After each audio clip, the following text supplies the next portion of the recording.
Mga Kalagan TV, ito na yung pagpapatuloy na aming pamamasyal.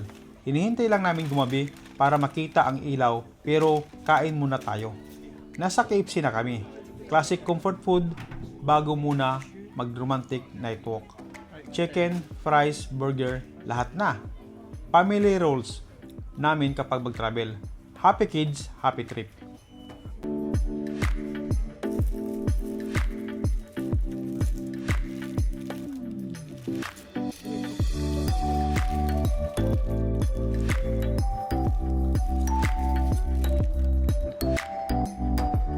Hindi kailangan ng fancy restaurant para sa espesyal ang gabi. Ito na ang pinaka-favorite parts ng kids. Eating time, first bite reaction. Tingnan nyo, excited din kahit gabi na. Iba talaga pag may lights. Theme park ang feeling. Mas calm ang atmosphere kaysa daytime. Mas relax, mas slow, mas peaceful. Perfect night walk talaga for families. Iba talaga ang feeling ng spring night. Hindi malamig ang hangin, hindi rin mainit. Perfect lang talaga maglakad-lakad. Ang daming tao kahit gabi na. Family, couples, barkada, parang lahat ng gustong maranasan ang cherry blossom sa nighttime. Cherry blossom na may ilaw, parang fairy tale. Hindi ko alam kung saan titingin. Lahat photogenic. Ito yung pinaka-appreciate ko tonight. Walang rush, walang schedule, just walk together. Minsan kailangan lang natin ng ganitong moments. Slow night, quiet happiness. Family plus spring night, perfect combo. Naglakad-lakad kami sa ilalim ng cherry blossom. Tahimik, malamig ang hangin. May konting music sa paligid. May mga nagsosoft talk. Guys, sobrang romantic ang feelings. Kahit family vlog to, parang date night din. Promise, ang ganda ng night photo dito. Ito yung mga picture na gusto mong ipiprint or ipaprame.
Ito yung pinaka-appreciate ko tonight.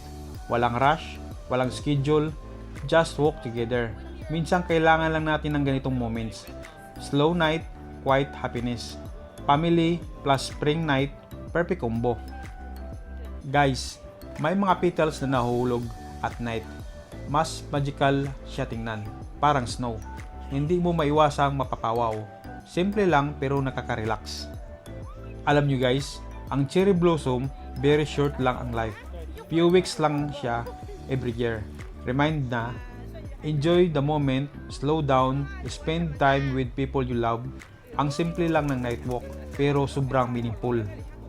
If makapunta kayo sa Shanghai during spring, try nyo both daytime and nighttime cherry blossom.